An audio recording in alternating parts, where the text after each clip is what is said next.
नमस्कार, हल्द्वानीलाइव.com के डेली फटाफट बुलेटिन में आपका स्वागत है। पिछले दिनों केंद्र की कैबिनेट ने जाति जनगणना को मंजूरी दे दी, जिसको लेकर प्रदेश भाजपा मुख्यालय देहरादून में प्रेस वार्ता का आयोजन किया गया।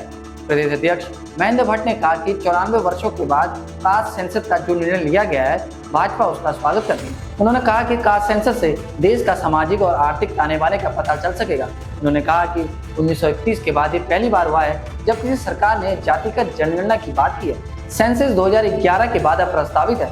ओबीसी और दूसरी जातियों का आकलन सरकार के पास नहीं है, इसलिए अब ये जरूरी हो गया है। कांग्रेस ने सत्ता में रहते हुए जातिगत जनगणना की बात नहीं की, लेकिन विपक्ष में आते ही उन्होंने इस मुद्दे को बढ़ाना शुरू कर दिया। 2010 में तत्कालीन सरकार ने मंत्रियों का एक समूह बनाया, लेकिन उस पर काम नहीं किया गया। कांग्रेस द्वारा कास्ट सेंसस को सिर्फ राजनीतिक उपकरण के तौर पर इस्तेमाल किया गया है। जातिगत जनगणना का भाव समाज को बराबरी में लाना है।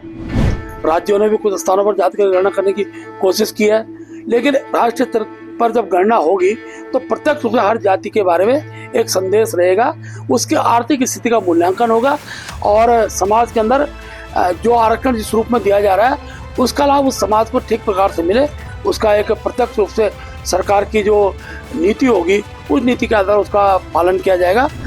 उत्तराखंड में जातिगत जनगणना के मामले में ही कांग्रेस ने भाजपा पर निशाना साधा है। कांग्रेस के प्रदेश संगठन उपाध्यक्ष सूर्यकांत धस्माना ने कहा कि जब संसद में नेता विपक्ष राहुल गांधी कास्ट सेंसस के मुद्दे पर बात कर रहे थे और इसकी मांग कर रहे थे, तब भाजपा के तमाम नेताओं ने उनका विरोध किया और कई प्रकार की बातें की। लेकिन अब भाजपा को विपक्ष के सामने घुटने टेकने पड़े हैं और विपक्ष की बात को मानना पड़ा है, तो भाजपा इसका श्रेय लेने की होड़ में लगी हुई है। लेकिन जनता जानती है कि कास्ट सेंसस को लेकर किस दल का क्या योगदान रहा है। उन्होंने संसद के अंदर ही ऐलान किया था कि हम जातीय जनगणना करवा के रहेंगे, इस संसद से ही पास करवा के रहेंगे।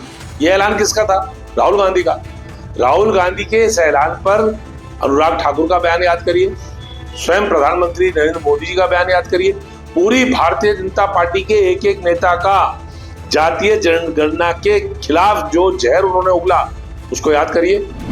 अल्मोड़ा जिले के सल्ट के सौराल क्षेत्र में शराब की दुकान खोले जाने के खिलाफ ग्रामीण महिलाओं का विरोध थमने का नाम नहीं ले रहा है। 25 दिनों से लगातार जारी इस धरने में महिलाओं ने प्रदेश सरकार पर गंभीर आरोप लगाए हैं और दुकान को तुरंत हटाने की मांग की है। स्थानीय महिलाओं का कहना है कि शराब की दुकान उनके क्षेत्र में परिवारों को प्रभावित कर रही है और सामाजिक ताने बाने को नुकसान पहुंचा रही है। वे इस दुकान को तुरंत किसी अन्य स्थान पर शिफ्ट करने की मांग कर रहे हैं। धरना स्थल पर मौजूद महिलाओं का कहना था कि शराब की दुकान के खुलने से घरेलू हिंसा और सामाजिक बुराइयों में वृद्धि होगी, जो कि उनके समाज के लिए खतरनाक है। हमने आगे भी बातें की कि ये शराब का ठेका इस मार्केट में नहीं खुलना चाहिए, पर लेकिन अभी हमें कोई आश्वासन कोई कुछ नहीं मिला हमें यहाँ पर अभी। तो इसलिए औरतें आक्रोश में आकर यहाँ पर बैठी है। वो चाहते कि शराब का ठेका यहाँ से उठ करके दूसरी जगह शिफ्ट हो जाए। तो शराब का ठेका हटेगा नहीं तब तक हमें इसी में बैठे रहेंगे और तब तक जब तक हमारे साथ कोई देगा नहीं तब तक हम भी नहीं हटने वाले।